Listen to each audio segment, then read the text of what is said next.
Hi all welcome back to our channel கதை கதை போமா. இப்போ நாம் என்ன பார்க்க போகிறோம்னா, சிறகடிக்க ஆசை சீரியலுடைய நெக்ஸ்ட் எபிசோடுக்கான ரிவ்யூ தான் நம்ம பார்க்க போகிறோம். இப்போ சுளுக்கு பிடிச்சிருக்குல்ல விஜயாவுக்கு. அப்போ மீனாவை கூப்பிட்றாங்க. மீனா அப்படியே பயத்தோடு நிற்கிறாங்க. நின்றுட்டு விஜயா கேட்குறாங்க, இப்போ உனக்கு சந்தோஷம் தானே அப்படின்றாங்க. என்ன அத்தை எப்படி சொல்கிறீங்கன்னதும், நான் முன்ன மாதிரி நானும் நல்லா சம்பாதிச்சிட போகிறேன்னு தானே தேவையில்லாமல் என் கிளாஸில் ஜாயின் பண்ணி என்ன இந்த மாதிரி பண்ணிட்டேன் அப்படின்னு சொல்லிட்டு விஜயா சொல்கிறாங்க. அதுக்கு முத்து என்ன சொல்கிறாருன்னா ஆ 40 ஸ்டூடெண்ட்டு ரூ. 80,000 பணம் வரும்னு நீங்கள் தானே சொன்னீங்க. பாத்தியா மீனா, நம்ம பாவம் பட்டு இவங்களுக்கு கிளாஸுக்கு யாருமே வரலன்னு சொல்லிட்டு நம்ம பரிதாபப்பட்டு போய் இவங்களுக்கு கிளாஸில் சேர்ந்ததுக்கு இவங்க பாரு இந்த மாதிரி சொல்கிறாங்க பாரு, நீ வா அப்படின்னு சொல்லிட்டு கூட்டிகிட்டு போகிறாரு. இப்போ ரவி அம்மா ரொம்ப வலிக்குதா அப்படின்னு கேட்குறாரு. நீ இப்படி வாப்பான்னு சொல்லி கூப்பிட்றாங்க. அவர் வந்ததுமே பலார்னு ஒன்று வைக்கிறாங்க. வச்சுட்டு, ஏன்டா நான் சுளுக்கு பிடிச்சிருக்கு, எனக்கு வலிக்காமல் வேறு எப்படிடா இருக்கும் அப்படின்னு சொல்கிறாங்க. அப்போ ரோகிணி வாங்க ஆண்டி உள்ளே கூப்பிட்டு போகலாம் அப்படின்னு சொல்கிறாங்க. வாங்க பார்வதி ஆண்டி நீங்கள் ஒரு கைப்பிடிங்க அப்படின்னதும் ஐயோ மீண்டும் மீண்டுமா அப்படின்னு சொல்கிறாங்க. எல்லாரும் சேர்ந்து கூட்டிகிட்டு போகிறாங்க. இப்போ கிச்சனில் முத்து போகிறாரு. மீனா அங்கே கிச்சனில் இருக்காங்க. முத்து போயிட்டு இது கேட்குறாரு, டீ போட்டு கொடுக்க சொல்கிறாரு. அப்போ மீனா கோவமாக பேசுகிறாங்க. உங்கள் அம்மா ஏன் இந்த மாதிரி சொல்கிறாங்க, நானா அவங்களுக்கு சுளுக்கு பிடிக்க வச்சேன் அப்படின்னு சொல்கிறாங்க. நீ செய்யல, ஆனால் இந்த மாதிரி ஓவராக அந்த படத்தில் வர ஐஸ்வர்யா ராய் மாதிரி ஆடினாக்கா அந்த மாதிரி தான் ஆகும் அப்படின்னு சொல்கிறாங்க. என்னது நானா அந்த மாதிரி எது சொன்னேன், அவங்க தானே சொன்னாங்க ஆடி காட்டினா தான் கிளாஸில் சேர்த்துப்பேன்னு சொல்லிட்டு, அதனால தானே ஆடினேன் அப்படின்னு சொல்கிறாங்க. ஆடி இருக்கலாம், அதுக்காக ஓவராலாக ஆடி இருக்கக்கூடாதுன்னு சொல்கிறாரு. அப்புறம் என்ன இது நீங்களே உங்கள் அம்மா சொன்ன மாதிரி நீங்கள் சொல்கிறீங்களா, உங்கள் அம்மாவுக்கு பிரச்சனை பண்ணதுக்காக தான் நான் இந்த வீட்டில் கல்யாணம் பண்ணின்னு வந்தேனா அப்படின்னு சொல்கிறாங்க. கிளாஸு சேர்றது என்னவோ என்னோட பிளான் தான். ஆனால் எங்கள் அம்மாவுக்கு சுளுக்கு வர வச்சது உன்னோட பிளான் தானே அப்படின்னு சொல்லி அவர் இவர் பரிதாபப்பட்டு போய் தேவையில்லாமல் மீனாவை கூப்பிட்டு போய் கிளாஸில் சேர்த்து விட்ருவாரு. சேர்த்து விட்டு அவங்க அம்மாவுக்கு அடி சுளுக்கு பிடிச்சிச்சின்னா கடைசி பழியை தூக்கி மீனா மேலே போட்டுருவாரு. இது எப்படின்னு எனக்கு ஒன்றும் புரியலை. பயங்கரமான கேடி இந்த முத்து. அப்புறம் டீ வேணும் அப்படின்னதும் நான் டீ போட்டு கொடுத்தேன்னா அதை நீங்கள் குடித்து உங்களுக்கு வாய்க்கு சுளுக்கு வந்துட போகுது, நீங்களே டீ போட்டு குடிங்க அப்படின்னு சொல்லிவிட்டு அவங்க என்ன பண்ணுறாங்க, பாத்திரத்தை தூக்கி போட்டு அவங்க பாட்டுக்கு ஓடிடுறாங்க. டீ போடுற வரைக்கும் நம்ம சும்மா இருந்திருக்கலாம், ஒழுங்காக டீனா கிடச்சிருக்கோம் அப்படின்னு சொல்லிட்டு இவர் புலம்புறாரு. அப்புறம் இங்கே இவங்கள போய் படுக்கிறாங்கல்ல நம்ம விஜயா. அப்போ அண்ணாமலை என்ன சொல்கிறாருன்னா, விஜயா நீ கீழே படுத்துக்கோ, தரையில் படுத்தினா தான் இந்த சுளுக்கு போகும் அப்படின்னு சொல்கிறாரு. மீனா படி எடுத்துகிட்டு வச்சுட்டு பாய் போடுறாங்க. ஏன்னா அந்த படியில் தலை வச்சு படுக்க சொன்னாங்கல்ல, அதனால் இங்கே அவர் அந்தமாரி சொன்னதும் நீ கீழே படுத்துக்கோன்னு சொல்கிறாரு.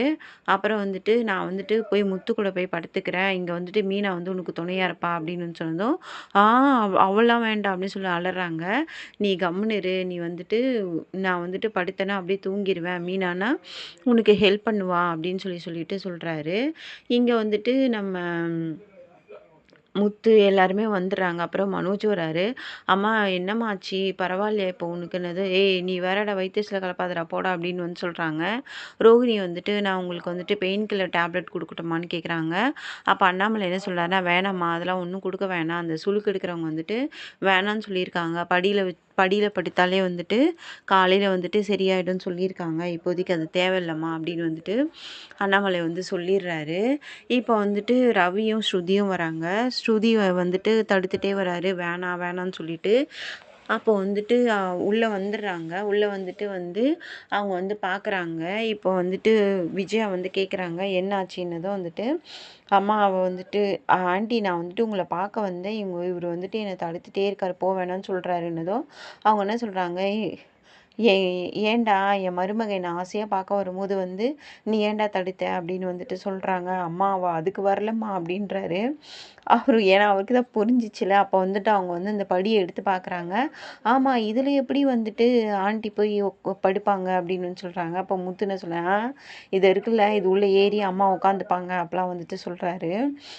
மூஞ்சி வேலையை பாரு, இது புத்தியை பாரு அப்படின்னு சொல்லிட்டு துரத்தி விட்றாரு. அப்புறம் வந்துட்டு எல்லாரும் போயிடுறாங்க. சரி படுங்கன்னு சொல்லிட்டு எல்லாருமே போயிடுறாங்க. ஆனா வந்துட்டு ரவி வந்து கூப்பிட்றாரு ஸ்ருதிய. ஆனா ஸ்ருதி வந்து போமாட்டேங்கிறாங்க. நான் இங்க தான் இருப்பேன். ஆன்ட்டி வந்து அந்த படியில படுக்கிறத நான் பார்ப்பேன்னு வந்து சொல்றாங்க. அதுக்கு வந்து விஜயா என்ன சொல்றாங்கன்னா, "ஏம்மா நான் என்ன குரலி வித்தியாம்மா காட்டுறேன், நீ வந்துட்டு இந்த மாரி பேசுற" அப்படின்னு வந்து சொல்றாங்க. "இல்ல ஆன்ட்டி நீங்க அந்த படியில படுக்கிறத நான் இருந்து பார்க்குறேன். நீ போ ரவி" அப்படின்னு சொல்லிட்டு ரவிய தொரத்தி விட்டுர்றாங்க. ஒரு காமெடியாவே பண்ணி ஸ்ருதி வந்து ரொம்ப காமெடியா பண்றாங்க. என்ன பண்றாங்கன்னா, இப்போ வந்துட்டு நம்ம மீனாவும் ரோகிணியும் சேர்ந்துக்கிட்டு அவங்கள வந்துட்டு அந்த படிய கீழ வச்சுட்டு படுக்க வைக்கிறதுக்காக அவங்கள கூப்பிட்டு இது பண்றாங்க. ஆனா, அதெல்லாமே பயங்கரமா வாட்ச் பண்றாங்க. அவங்க பண்றதே நம்மளுக்கு சிரிப்பு வந்துரும். அப்படியே வந்துட்டு அவங்கள படுக்க வைக்கிறாங்க. "ஏம்மா என்னம்மா நீ இந்த மாரிலாம் பண்ற?" அப்படின்றாங்க. அப்புறம் இந்த கீழ வந்துட்டு படிய வந்துட்டு வச்சு லெஃப்ட்டு, ரைட்டு அந்த மாரிலாம் சொல்றாங்க. அவங்க அப்படியே கழுத்த வச்சுக்கிறாங்க. என்ன ரோகிணி கோவம் வந்தது. "என்ன ஸ்ருதி நீங்க இந்த மாரி பண்றீங்க? என்னவோ கார வந்துட்டு லெஃப்ட்டு, ரைட்டு ரிவர்ஸ் கியர்ல எடுக்கிற மாரி பேசுறீங்க" அப்படின்னதும், "இல்லைங்க இப்பதான் வந்துட்டு கரெக்ட்டா வந்து பிளேஸ் ஆயிருக்குங்க." அப்புறம் அப்படின்னு சொல்றாங்க. மீனாவுக்கு சிரிப்பு வந்துருது. இப்போ இவங்க வந்துட்டு என்ன சொல்றாங்கன்னா, கரெக்ட்டா படுத்துட்டாங்க ஆன்ட்டி நான் போறேன்" அப்படின்னு சொல்லிட்டு அவங்க போயிடுறாங்க. மனோஜ் சொல்லுவான், "இவ்வளோ பணக்கார பைத்தியம் ஒண்ணு கரெக்ட்டா இருக்குது" அப்படின்னுவாங்க. அப்புறம் வந்துட்டு என்ன சொல்லுவாங்கன்னா, மீனா வந்துட்டு பாய் தலகாணிலாம் போய் எடுத்துட்டு வருவாங்க. அப்போ வந்து "என்ன எதுக்கு வந்த?" அப்படின்னுவாங்க. நானும் இங்க படுத்துக்கிறேன் அத்தை" என்னதும் "நீ வராத தேவையில்ல. போயிட்டு ரோகிணிய வர சொல்லு. எனக்கு போய் வந்து சுடு தண்ணி எடுத்துட்டு வா" அப்படின்றாங்க. நான் வேணா ஒத்தடம் குடுக்கட்டுமா அத்தைன்னு கேட்குறாங்க. "அதெல்லாம் ஒண்ணும் தேவையில்ல. நீ ஒத்தடம்லாம் குடுக்க மாட்ட. என் உயிரையே வாங்கிருவ. நீ போய் சுடு தண்ணி மட்டும் எடுத்துட்டு வா. ரோகிணிய வர சொல்லு" அப்படின்னு வந்து சொல்றாங்க. இங்க வந்துட்டு ரோகிணியும் மனோஜும் வந்து ஒரு கான்வர்சேஷன் போது, என்னன்னா வந்துட்டு, "நீ சும்மா இருக்க வேண்டியது தானே. எதுக்கு நீ இந்த மாரிலாம் ஐடியா குடுத்த எங்க அம்மாவுக்கு? பாரு இப்போ வந்துட்டு அவங்க வந்து சுளுக்கு பிடிச்சிட்டு படுத்துட்ருக்காங்க" அப்படின்னு வந்துட்டு, "ஏங்க நான் வந்துட்டு வந்து அவங்களுக்கு வந்து அவங்க என்ன சொன்னாங்கன்னா, "உங்க கடைக்கு வரேன், இல்லைன்னா என் பார்லருக்கு வரேன்னு" சொல்றாங்க. அவங்க வந்துட்டு சும்மாவா இருப்பாங்க? அப்படின்னு வந்து ரோகிணி வந்து சொல்றாங்க. "இல்ல நீ வேற எதனா ஐடியா குடுக்கலாம்ல" அப்படின்னு வந்து சொல்றாங்க. இப்போ உங்களுக்கே கோவம் வருதுல்ல? அவங்க வந்துட்டு என்ன வந்துட்டு நான் வீட்ல சும்மா இருக்கேன்னு சொல்லிட்டு அவங்க வந்துட்டு என்ன நச்சரிச்சாங்க. அதனால தான் நான் இந்த மாரி ஐடியா குடுத்தேன் அப்படின்னு வந்துட்டு சொல்றாங்க ரோகிணி. இவங்களுக்குள்ள வந்துட்டு வந்து சண்டை வருது. இப்ப என்ன நான் தான் வந்துட்டு உங்க அம்மாவுக்கு சுளுக்கு பிடிக்க வச்சேனா? தேவையில்லாம கிளாஸுக்கு போய் கிளாஸுக்கு சேர்ந்து டான்ஸ் ஆடி அந்த முத்துவும் மீனாவும் தான் அவங்களுக்கு வந்து அந்த மாரி பண்ணிட்டாங்க. நீங்க வந்து இந்த மாரி சொல்றீங்களே அப்படின்னு சொன்னதும் இவர் வந்துட்டு சாரி கேட்குறாரு. அவங்க என்ன பண்றாங்க, மீனா வந்துட்டு வெளியில வந்து கூப்பிடுறாங்க. ரோகிணி அத்தை கூப்பிடுறாங்கன்னு சொல்லிட்டு. அப்ப என்ன பண்றாங்க, இவங்க எழுந்திரிச்சு போயிடுறாங்க. போனதும் வந்துட்டு ரோகிணியின் பின்னாடியே ஓடுறாரு மனோஜ். இவங்க போயிட்டு கேட்குறாங்க, "என்ன ஆன்ட்டி?" அப்படின்னதும் வந்துட்டு, "நீ ஏன்னிக்கு இங்க படுத்துக்கோமான்றாங்க." சரிங்க ஆன்ட்டி" அப்படின்றாங்க. "ஏன் மீனா படுக்கிறேன்னாங்களே" அப்படின்னதும், "எனக்குன்னு ஒரு தகுதி தராதரம் இல்லையாம்மா, அவளெல்லாம் என் கூட வாம்மா படுக்க வைக்கிறது" அப்படின்னு வந்துட்டு சொல்றாங்க. சரிங்க ஆன்ட்டின்னு சொல்லிட்டு, நான் போய் பெட்ஷீட் எடுத்துட்டு வரேன்னு சொல்லிட்டு போறாங்க. போயிட்டு பெட்ஷீட் எடுத்துட்டு அவங்க பாட்டுக்கு வந்துடுறாங்க. இவரு என்ன பண்றாருன்னா, வா ரோகிணி வா வந்து படு" அப்படின்னு சொல்லிட்டு சொல்றாரு. இவங்க பாட்டுக்கு பெட்ஷீட் எடுத்துன்னு வராங்க. இவரு பின்னாடி ரோகிணி ரோகிணி வா வா அப்படின்னு சொல்லி கூப்பிட்டுக்கினே போறாரு. போயிட்டு அங்க பார்த்தாக்கா இவங்க கீழ படுத்துருக்காங்கல்ல, "டேய் என்னடா உனக்கு?" அப்படின்னதும் வந்துட்டு, "அம்மா ரோகிணி பாரும்மா வந்துட்டாம்மான்னதும்" அவங்க அப்படியே பழுப்பு காட்டுறாங்க. ஒரு மாரி பழிச்சு காட்டுறாங்க. வந்துட்டு இவங்க என்ன சொல்றாங்கன்னா வந்துட்டு, "டேய் நான் தான்டா அவள வர சொன்னேன். என்னடா நீ இந்த மாரி பண்றன்னதும்" "இல்லம்மா ரோகிணி இல்லாம நான் தனியாலாம் தூங்க முடியாதும்மா" அப்படின்னு வந்துட்டு சொல்றாரு. "ஏன்டா ஒரு அம்மாக்கு உடம்பு சரியில்ல, நீ வந்து ரோகிணி வந்து என் கூட படுத்துக்கோன்னு சொல்லுவேன்னு பார்த்தாக்கா, நீ என்னடா இந்த மாரி பண்ற? ரவி வந்துட்டு நீ கல்யாணம் ஆகுறதுக்கு முன்னாடி ரவி வந்துட்டு உன் ரூம்ல படுத்தேன்னா, நான் பிரைவேட்டா இருக்கணும் அப்படின்னு சொல்லிட்டு அவன தொரத்தி விடுவேன். இப்ப என்னடா உனக்கு வந்துச்சு? போடா" அப்படின்னு சொல்றாங்க. ஆனா அவர் வந்துட்டு கெஞ்சிட்டே நிக்கிறாரு. அவங்க வந்துட்டு ஒரு மாரி பழிச்சு காட்டுறாங்க. அப்படியே சிரிக்கிறாங்க. போன்னு சொல்றாங்க. அப்படின்னு வந்துட்டு இவங்க என்ன பண்றாங்க, "ஏய் போடா" அப்படின்னு சொல்லிட்டு விரட்டி விட்டுறாங்க. விரட்டி விட்டதும் அவர் பாட்டுக்கு போயிடுறாரு. இங்கே மறுநாள் வந்துட்டு இவங்க வந்துட்டு கடைக்கு வந்திருக்கிறாங்க. அப்போ வந்துட்டு அப்போவும் ரோகிணிக்கு வந்துட்டு அந்த கோவம் போகல. அவங்க என்ன பண்ணுறாங்க, மனோஜ் வராரு. என்ன ரோகிணி இப்போவும் நீ என் மேலே கோவமாக இருக்கியா அப்படின்னதும் வந்துட்டு, நீ வந்துட்டு நீ தானே சொன்ன உங்கள் அம்மாவுக்கு சுளுக்கு பிடிச்சதுக்கு நான் தான் காரணம்னு சொல்லிட்டு அப்படின்னு வந்துட்டு சொல்கிறாங்க. சாரி ரோகிணி, அதுக்காக நீ போய் உங்கள் அம்மா கூட எங்கள் அம்மா கூட போய் படுத்துப்பியா? நான் ரொம்ப கஷ்டப்பட்டேன் தெரியுமா? இந்த மாதிரிலாம் என்னை தனியாக விட்டுட்டு போவாதுன்னு ஒரு குழந்த மாதிரி ஒரு ஒரு கொஞ்சுறான் கையை பிடிச்சிக்கிட்டு. அப்போ ரோகிணி என்ன சொல்கிறாங்கன்னா, ஏங்க இது கடைங்க, கம்முன்னு இருங்க அப்படின்னு வந்துட்டு சொல்கிறாங்க. அப்போ வந்துட்டு கஸ்டமர் 2 பேரும் அப்படியே பார்க்குறாங்க. அப்போ பார்த்துட்டும் இவர் கையை விட்டுறாரு. கஸ்டமர் மட்டும் தனியாக நின்று பார்த்துட்ருக்காங்க. அங்கே பார்த்தாக்கா அவங்க ஒர்க்கர்ஸ்லாம் ஒன்றா நின்று பேசினுக்கிறாங்க. கேர்ள்ஸு பாய்ஸ்லாம் ஒன்றா நின்று பேசினுக்கிறாங்க. இவர் பாட்டுக்கு கடகடன்னு ஏஞ்சி கடகடன்னு வந்துட்டு, என்ன நினச்சிட்டு இருக்கீங்க? என்ன இது கஸ்டமரை கவனிக்காமல் நீங்களாம் என்ன பேசிகிட்டு இருக்கீங்க? இல்லை சார் சும்மா தான் சார்னதும் அவங்க 2 பேருடைய ட்ரெஸ்ஸை பார்க்குறாரு. என்ன இது இந்த மாதிரி போட்டு வந்திருக்கீங்க அப்படின்னதும், சார் டெய்லியும் வந்துட்டு அயர்ன் பண்ணி போட்டு வர அளவுக்கு எங்களுக்கு வசதி இல்லை சார். சம்பளம் பத்தாது சார். இதுக்கே போயிடும் சார் அப்படின்னதும், நீ ஃபஸ்ட்டு கஸ்டமர் வரும்போது உங்களை தான் பார்ப்பாங்க. அப்புறமா தான் பொருளை பார்ப்பாங்க. நீங்களே வந்துட்டு இந்த மாதிரி டீசெண்டாக இல்லைன்னா கம்பெனியோட ரெப்புடேஷனே போயிடும். நீங்கள் வந்துட்டு ஒழுங்காக அயர்ன் பண்ணி போட்டு வாங்க அப்படின்னு சொல்கிறாங்க. சார் எங்களால் முடியாது சார். நாங்கள் ஒரு நாள் பண்ணணுன்னாலே கஷ்டம் அப்படின்னு சொன்னதும், சரி வாங்க அப்படின்னு சொல்லிட்டு கூட்டிகிட்டு போயிட்டு 2 அயர்ன் பாக்ஸ் எடுத்து கையில் கொடுக்குறாரு. நீங்கள் வந்துட்டு தினமும் அயர்ன் பண்ணி போட்டு வாங்கினதும் அவங்க 2 பேரும் சந்தோஷப்படுறாங்க.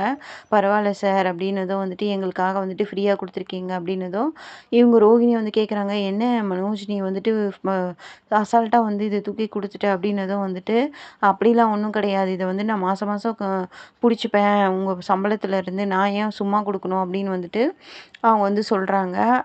மனோஜ் சொல்கிறார் ரோகிணி கிட்ட. அப்புறம் அவங்க 2 பேரும் அந்த அயர்ன் பாக்ஸை பார்த்துட்டு ஃப்ரீயாக கொடுத்தாருன்னு நினச்சேன்னா, கடைசியில் பார்த்தாக்கா இவர் இதுக்கு மாதம் மாதம் சம்பளம் பிடிச்சிப்பாரு போல இருக்குது. இதுக்கு நம்ம வெளியிலேயே அயர்ன் பண்ணிக்கலாம் அப்படின்னு சொல்லிட்டு ஒரு இதுவாக இருக்கிறாங்க. அப்போ இவங்க அந்த அயர்ன் பாக்ஸை விற்றதை வச்சுட்டு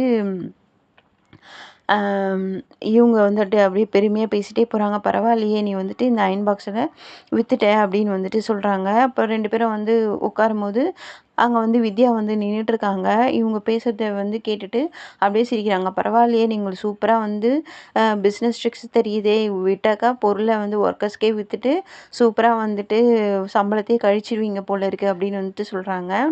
அப்போ அவங்க ஒரு ஃபோட்டோ ஒன்று வாங்கிட்டு வந்திருக்காங்கல்ல, அதை வச்சுருக்காங்க. அப்புறம் இந்த ஃபாரின்லலாம் கம்பெனிக்கு முன்னாடி இந்த பலூனில் இது பண்ணிவிட்டு கம்பெனியை ப்ரமோட் பண்ணுவாங்க. பேம்ப்ளெட்ஸ் எல்லாம் கொடுப்பாங்க. அந்த மாதிரி நம்ம பண்ணலாமா அப்படின்னது, அதுக்கு ஆள் கிடைப்பாங்களான்னு சொல்லிட்டு ரோஹிணி கேட்குறாங்க. அப்போ அவர் வித்யா ஒரு மாதிரி பார்க்குறாரு. வித்யா அதை கவனிச்சிட்டாங்க. ஹலோ, நான் ஒரு ஐடி எம்ப்ளாயி, என்ன நினச்சிட்டு இருக்கீங்க அப்படின்னதும் உனக்கு பார்ட் டைம் ஜாப் வேணுமான்னு கேட்டதும் அவங்க அந்த மாதிரி சொல்கிறாங்க. அப்புறம் நீ என்ன வாங்கிட்டு வந்தேன்னதும் நான் இந்த மாதிரி ஒரு ஃபோட்டோ வாங்கிட்டு வந்திருக்கேன், நீ கேட்டல அப்படின்னு சொல்லிட்டு கொடுக்குறாங்க. இந்த ஃபோட்டோ வச்சாக்கா நல்ல வருமானம் வருமா, டெய்லியும் பூ போட்டு இது பண்ணு அப்படின்னு சொல்கிறாங்க. சரி இதுக்கு டெய்லி பூ போடுறதா, அதுக்கு ஒரு ஆளை ஏற்பாடு பண்ணுமேன்னு சொல்லிட்டு மனு சொல்லாரு. நம்ம தான் மீனா இருக்காங்களா, அவங்கக்கிட்ட சொல்லிட்டா அவங்க கொடுத்துருவாங்க டெய்லி அப்படின்னு சொல்கிறாங்க. இப்போ சரி வா நம்ம போய் மாட்டலாம், மீனாவுக்கு நான் ஃபோன் பண்ணிடுறேன் அப்படின்னு சொன்னதும் மீனாவுக்கு ஃபோன் பண்ணுறாங்க. நீங்கள் எங்கே இருக்கீங்கன்னு சொல்லி ரோகிணி கேட்குறாங்க. நான் இப்போ வெளியில் பூ கொடுக்க வந்தேன் அப்படின்னதும் இந்த மாதிரி கடைக்கு ஃபோட்டோக்கு டெய்லி பூ போடணும், நீங்கள் இது பண்ணிடுறீங்களா, நான் மாதம் எவ்வளோனாலும் உனக்கு கொடுத்துறேன்னதும் சரிங்க நான் வரேன் அப்படின்னு சொல்லிட்டு அவங்க கிளம்புறாங்க. அப்போ கிளம்பும் போது தான் ரோகிணியோடைய மாமா வராரு. அவரை பார்த்ததுமே இவர் ரோகிணியோட மாமா மாதிரி இருக்காரு அப்படின்னு சொல்லிட்டு இவங்க பார்க்குறாங்க. ஆனால் அவர் என்ன பண்ணுறாரு, ஐயோ மீனா வராளே, இவ கண்டுபிடிச்சிருவாளே நம்மள அப்படின்னு சொல்லிட்டு அவர் என்ன பண்ணுறாரு, கடகடன்னு வேகமாக நடந்து ஒரு வண்டியில் ஏறிக்கின்னு ஏய் சீக்கிரம் போடா அப்படின்னு சொல்லிட்டு போகிறாரு. ஆனால் மீனா விட மாட்றாங்க. இது சாதாரணமாக விட்டுருக்கலாம். ஆனால் அவங்க என்ன பண்ணுறாங்கன்னா, அது ரோகிணியோட மாமான்னு சொல்லிட்டு அவங்க பாட்டுக்கு சேஸ் பண்ணிவிட்டு அவரை போகிறாங்க. அப்புறம் ஒரு முட்டு சந்தில் விட்டுறாங்க.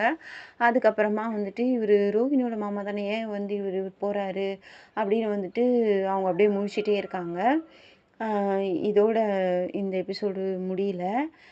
இப்போ வந்துட்டு நம்ம முத்து வந்துட்டு கார் ஷெட்ல இருக்காரு. இப்போ செல்வம் வந்துட்டு அவங்க ஒய்ஃப் கிட்ட வந்து பேசிட்டு இருக்காரு. "ஏய் நான் பார்க்குறேன் என்கிட்ட இவ்வளோ காசெல்லாம் இல்ல. சும்மா ஃபோன் பண்ணி என்ன தொல்ல குடுத்துட்டு இருக்காத" அப்படின்னு வந்துட்டு சொல்றாரு. என்னடா ஆச்சுன்னதும் வந்துட்டு இந்த மாரி வந்துட்டு ஃப்ரிட்ஜ் ரிப்பேர்டா. அதுக்கு வந்து ரிப்பேர் பண்ணுறதுக்கே 6000, 7000 கேட்குறான். அதுக்கே புது ஃப்ரிட்ஜ் வாங்கிடலாம் போல இருக்கு. நான் செகண்ட்ஸ்ல வாங்கலாம்னு நினைக்கிறேன் அப்படின்னதும் வந்துட்டு இந்த மாவு, பால் பாக்கெட்டு அதெல்லாம் வந்துட்டு கெட்டு போயிடுதுன்னு வீட்ல ஒரே சண்டையா இருக்கு அப்படின்னதும் வந்துட்டு, "நீ ஏன்டா கவலைப்படுற? நான் வந்துட்டு நீ எவ்வளோ பணம் வச்சிருக்க?" அப்படின்னு வந்து சொன்னதும், நான் வந்துட்டு ரூ. 3000 வச்சிருக்கேன். இதுக்கு புது ஃப்ரிட்ஜே வாங்கலாம் அப்படின்னதும், "எப்புட்றா இதுக்கெல்லாம் எப்புட்றா புது ஃப்ரிட்ஜ் வாங்க முடியும்னதும்" வந்துட்டு, நான் வந்துட்டு வாங்கி தரேன். அதான் எங்க அண்ணன் கடை வச்சிருக்கான்ல, வா நம்ம போலாம் அப்படின்னு வந்துட்டு சொல்றாரு. "ஏய் வேணான்டா, அதெல்லாம் தேவையில்லடா. நான் வந்துட்டு செகண்ட் ஹேண்ட்ல வந்துட்டு ஒரு ஃப்ரிட்ஜ் வாங்கிக்கிறேன்." "ஏய் பரவால்ல வாடா, செகண்ட் ஹேண்ட்லாம் வாங்குனாக்கா சீக்கிரமா கெட்டு போயிடும். திரும்ப வந்துட்டு பிரச்சனையாகும். நீ வா நம்ம நான் உனக்கு புது ஃப்ரிட்ஜ் வாங்கி தரேன்னு சொல்லிட்டு அவரு கூட்டு வராரு. அடுத்த எபிசோட்ல பார்க்கலாம்.